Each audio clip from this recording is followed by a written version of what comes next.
Welcome to Athlete Talk, the podcast where we make conversations about mental health and sport easy to fit into your everyday routine. I'm your host, Kelsey O'Connor, former athlete and intern with Athlete Talk, here with founder of Athlete Talk, Dr. Emmett Gill. So, welcome back to our episode 5, Dr. Gill. Oh, thank you so much again, Kelsey. I appreciate it. I appreciate your persistence, and I'm excited because hopefully after this, you're going on spring break. Yes, I am going on spring break. But before then, I'm actually really excited about our topic today because we're talking about sports social work versus sports psychology. And I don't think a lot of people know the difference or even understand kind of what sports social work is. So before I head on spring break, I'm really excited to ask you a few questions about this whenever you're ready. Hey, let's roll. Let's go. All right, so just to get us started, can you explain to our listeners the difference between sports psychology and sports social work? Yeah, Kelsey, I'll try my best. I'm going to start with sports psychology because, it's been there. It's sort of like the granddaddy of them all. That's where we really started. And I think in a nutshell, when we talk about sports psychology, it's a lot about performance, right? So when we think about goal setting, when we think about trying to combat negative self-talk on the pitch or in the pool or at the plate, when we're talking about visualization. When we're talking about those things, that's largely sports psychology, right? I think what has changed over the years, and I could be wrong, and I hope some of our listeners, if I am wrong, correct me, in the comments section. But I think what we've seen in terms of sports psychology evolving is are the number of sports psychologists who may be trained clinical psychologists, or they may be trained educational psychologists, and sport has become sort of an add-on to what they do. And in those instances, those individuals not only are equipped, especially if they're a clinical psychologist, not only are they equipped to do the sports side of things, but then they're also equipped to do the mental health side of things. However, I think when you talk about sports social workers, in my experience, and with a lot of the folks that I work with, trained, mentored, educated, we primarily focus on the mental health issues that are off the court, off the field, off the pitch, right? Off the course, right?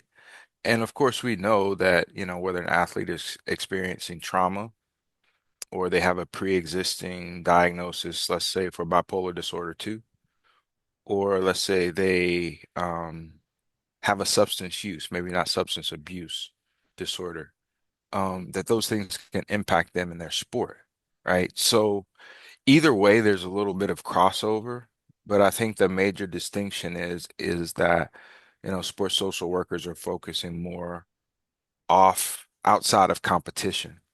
Now, we could talk about things like the CMPC, the Certified Mental Performance Coach, which some social workers and LPCs are starting to attain so that they can be prepared to assist their athletes when it comes to performance. But those are the things that I primarily see as the differences between those two fields of studies or disciplines. Yeah, actually, so this wasn't anything I prepared, but I am curious as someone who is in a master's program for social work now, and when they kind of explain to us differences between psychology and social work, they talk a lot about social work being person and environment and being biopsychosocial model, so biology, psychology, social work, and then psychology being more not medical model, but just like psychology model, so how the brain works. And obviously there's overlap, of course, but I'm just curious, do you see that in a difference between the psychology role and social work role in sports, or is it much just similar? Does that have any effect? Is that just something that we learn, or is that something that applies? I guess is what I'm asking. No, you're absolutely right, and you're hitting them books hard. You're paying attention to the work, right? The biopsychosocial. You got to add the spiritual in there. But I think that's, and I try not to say which, and we'll probably talk about this later. I try not to say which one is more appropriate, right? It's most appropriate for the athletic department or sports organization or high school.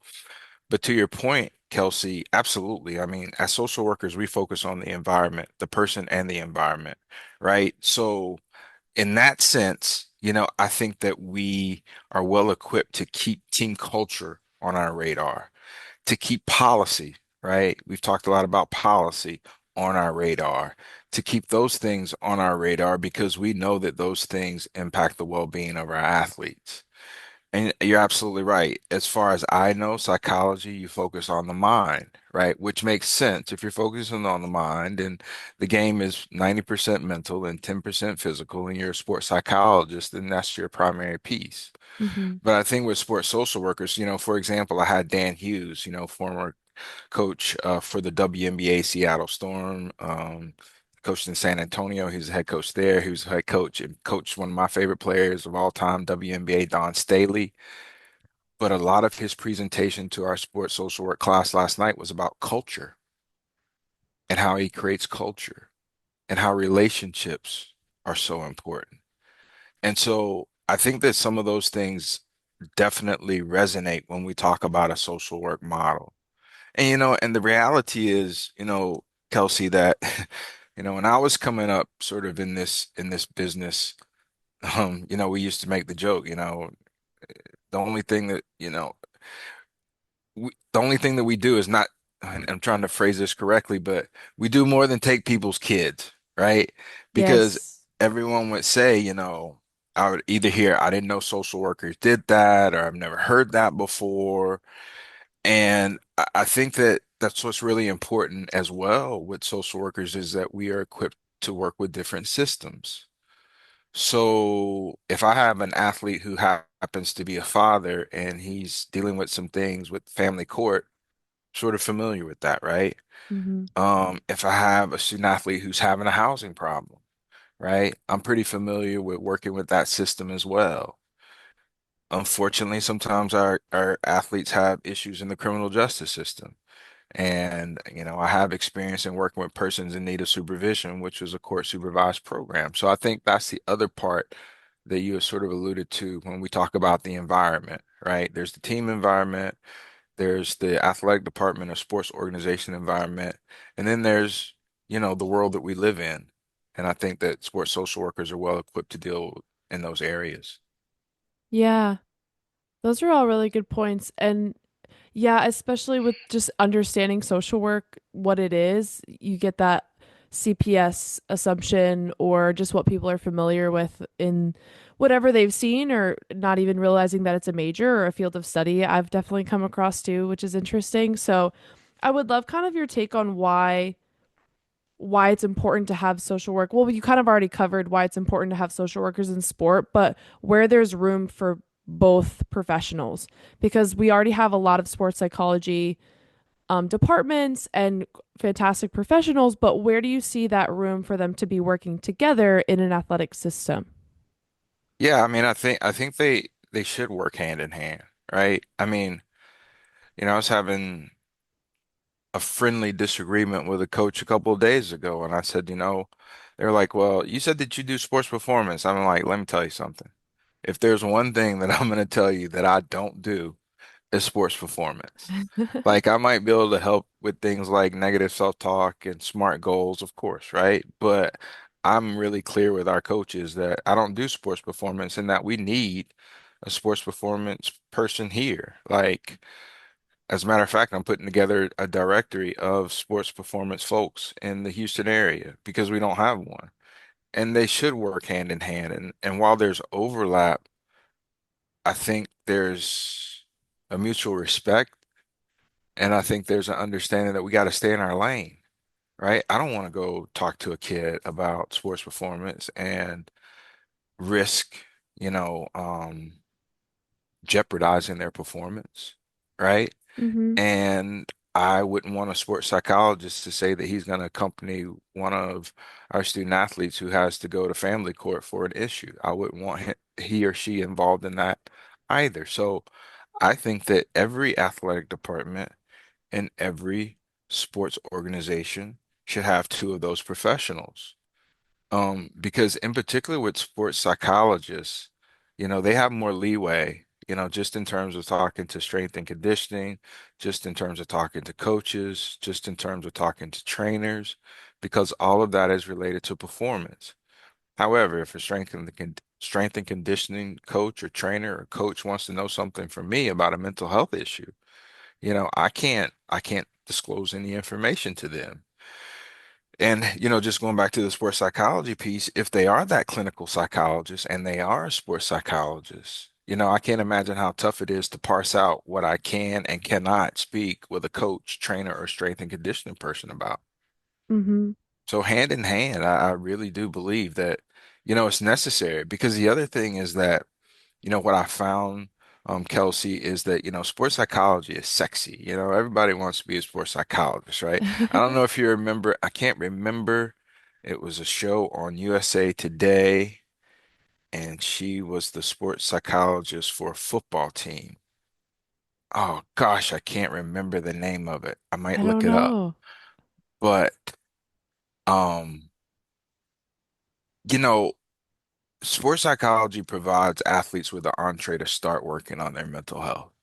Once they invest in those strategies, whether it's again visualization, whether it's positive self-talk, whatever the case may be, they begin to understand when you build skills, right, to address your performance, that talking and that skill building is also transferable to your mental health outside of sports.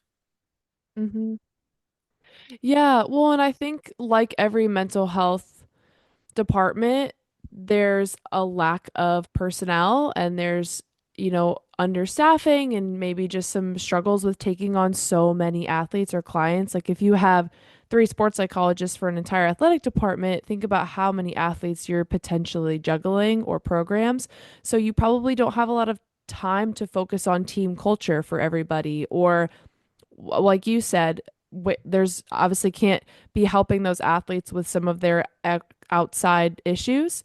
And so, but do you think that because social workers or just the mental health side of having more distinction in what you cannot share, do you think that's why there's a little more of a closed door to sports social work when it comes to getting involved in teams? Do you think that plays a role at all, or is it just kind of the newness of it? I don't know. I think it's both of those. I think it's definitely the newness of it.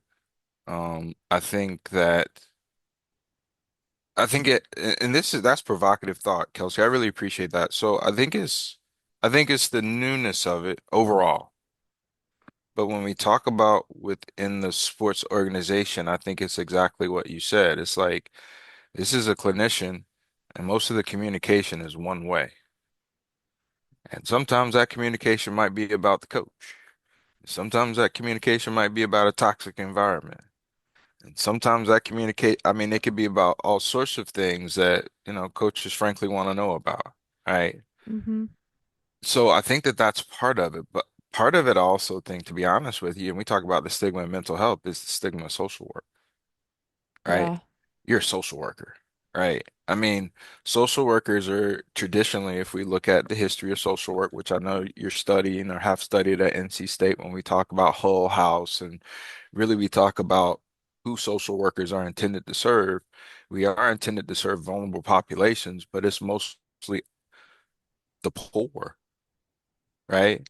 But Mm. when we talk about psychologists, you think about laying on the couch, going to a nice office, getting a cappuccino, sort of talking it out.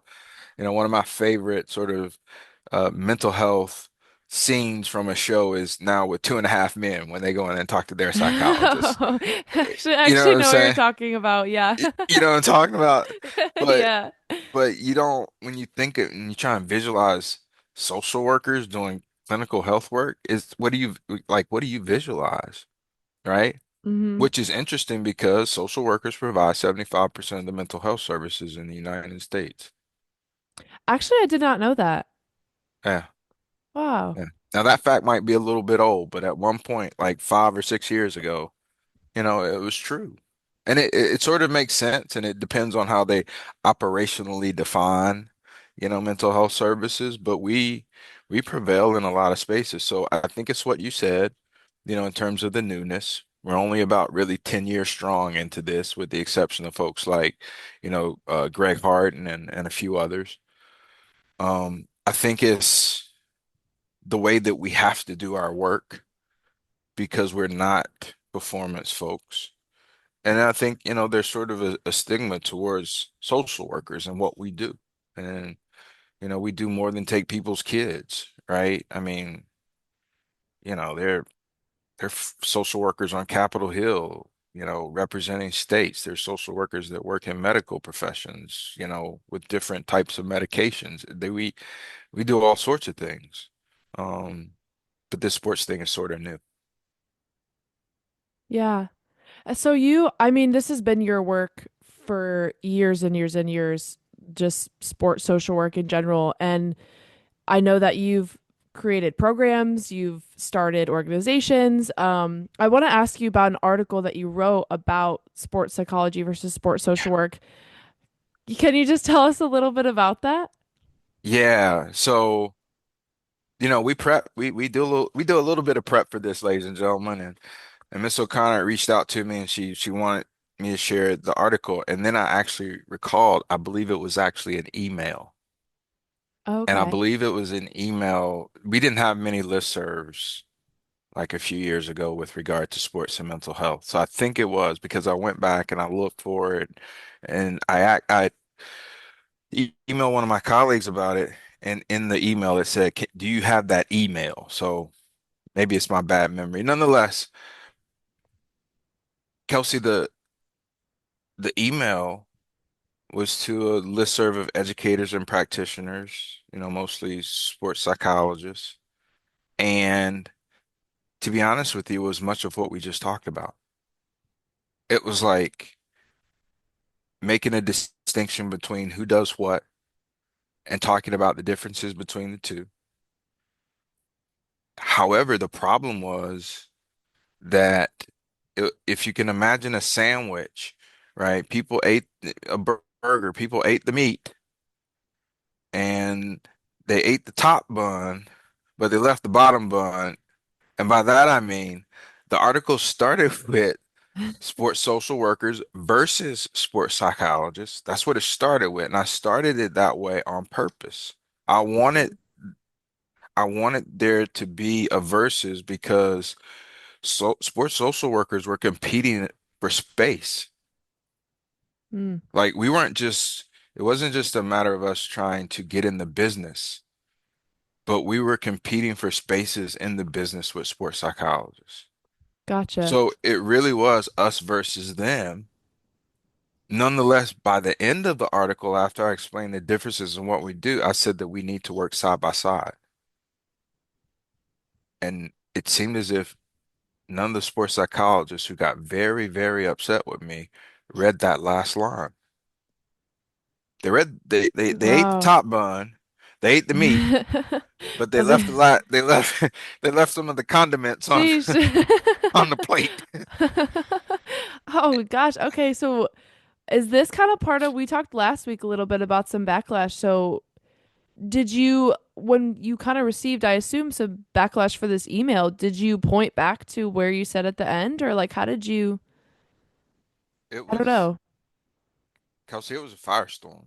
I mean, I can remember getting off a plane with my wife, and we were driving to Troy State for one of her colleagues' ceremonies, and my phone was just blowing up with emails. I mean, it was unbelievable. I was like, what? I What? mean, and I'm, going to Troy in the middle of the night, and I'm sitting there trying to text people back and saying, look at the last line of the art, look at the last line of the email. Like, really look at it. And it had just, I mean, really, I look back on it, and it was a part of the movement.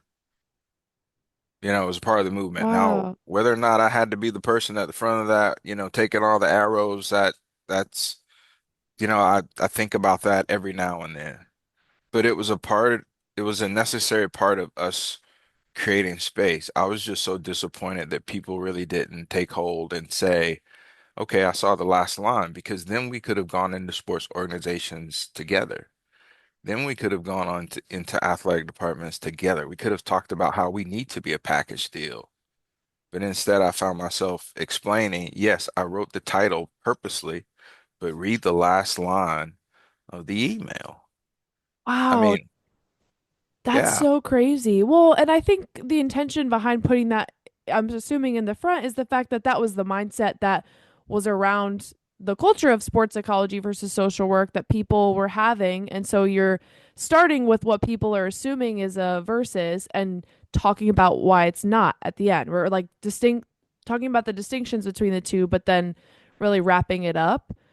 Yeah. And it's so surprising to me. I feel like I truly was so unaware of some of that. I don't want to say rivalry, but just butting heads between different professions within this field, even just that I'm learning within schools, like school funding, school psychology versus school social work, or just in other places. And that's not to say that all clinicians are like butting heads, but I had no idea that the competition for taking up space or whatever it was that their model was kind of superior, that it wouldn't be this united front of an entire mental health field with different backgrounds coming together, and that you could receive that kind of backlash just for kind of having discourse about the differences between your professions. It was again, I don't regret it. I wish there, I think another thing Coach Hughes talked about last night was how can you do things better and how can you do things differently? Mm-hmm. So I was always, searching for what could I have done differently and what I could have done better. But I think, Kelsey, the reality are a couple of things. One, there is competition to get into sports and mental health. It's a That's true. competition. There are so few opportunities, right? When we talk about Division I sports, we're roughly talking about maybe a couple hundred jobs. We're talking about the NFL, how many ever NFL teams there are 32 jobs or whatever the case. I mean, if we think about it, there might be on the college and professional scene in the United States, we might be talking about five or 600 jobs. Wow. When you sit in one of those positions, Yeah. you're doing big things. But the other piece, Kelsey, is that, and I don't know if this is true, but this is always what I heard, I don't know if this is true, and I'm going to say this again for the sports psychology folks who might be listening. I don't know if this is true, but our profession, social work, has always been looked as the second child, stepchild. You know, again, psychology is where it's at. Now, I don't know whether psychologists feel that way towards us, never expressed it towards me, but there's also that issue. So I think there were some things that were inherent Mm. to our two professions, and we haven't even talked about the LPCs. There are some things that are inherent to our professions that just added fuel to the article. And like I said, just think about this, Kelsey. Someone who held an MSW, LCSW, and a sports psychology degree. That person emailed me and gave me the business. I mean, just straight up gave me the business. And that person right Mm. now holds one of the most prominent positions in the United States in sports mental health. Let me tell you something else, Kelsey. You heard it here. I was the person who did the first emergency mental health emergency action plans for the NFL.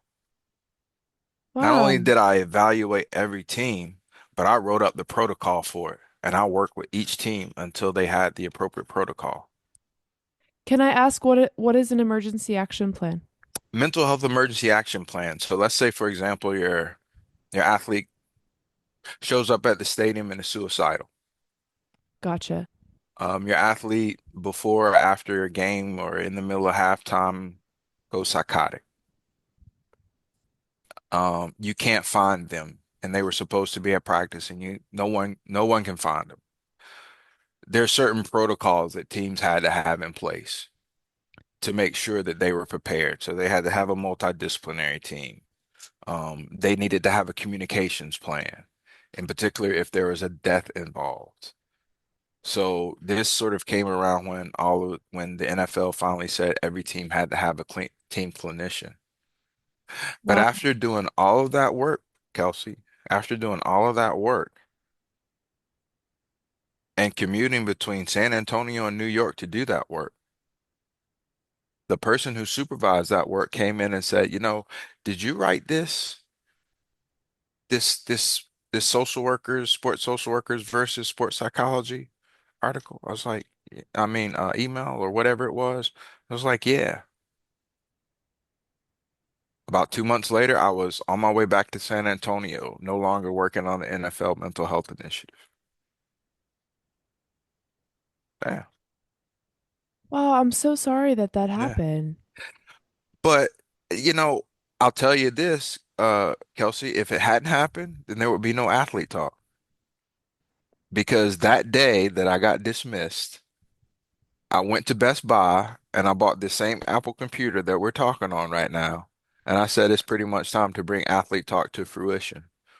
And that day I started work. Well, actually that day I had to do um I was a expert witness um for a sports and mental health case. But after I finished that, I I've been working on athlete talk ever since.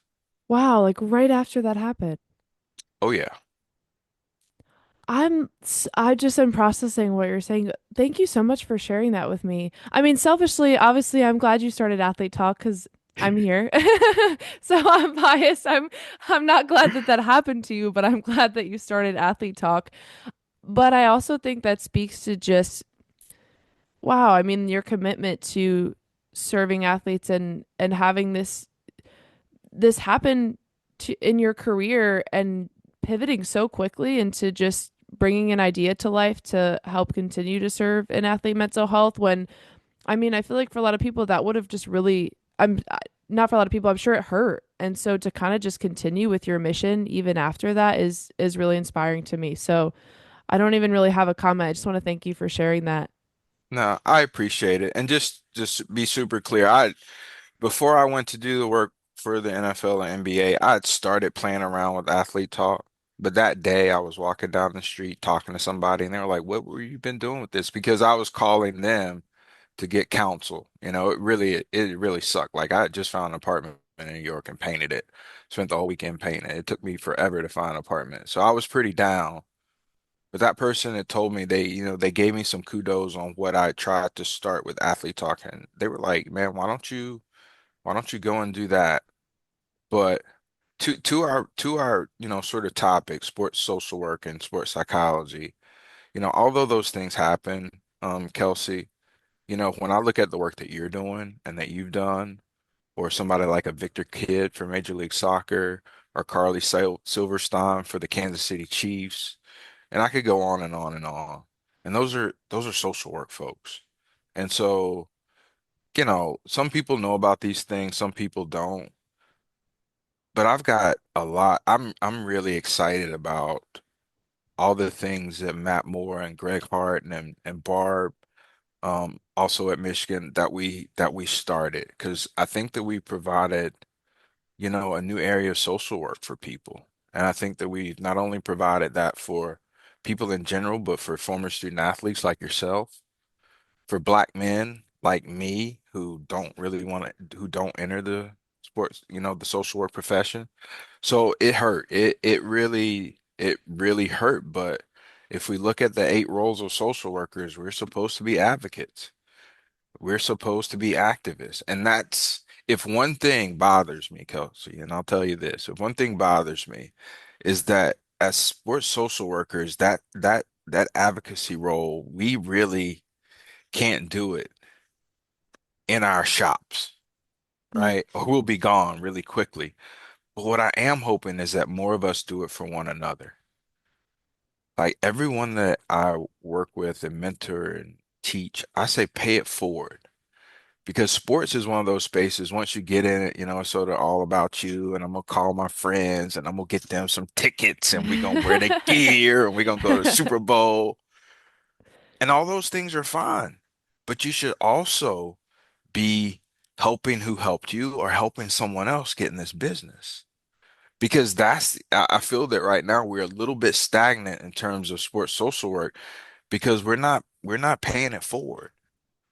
And that's one of the things in our advocates role that we do. So I know this is way off topic, but yeah, I think that, you know, again, we have to work together because at the end of the day, in an ideal situation, if sports social workers and sports psychologists are working together, then the team is winning. Yeah. And that's what I try and sell to our coaches.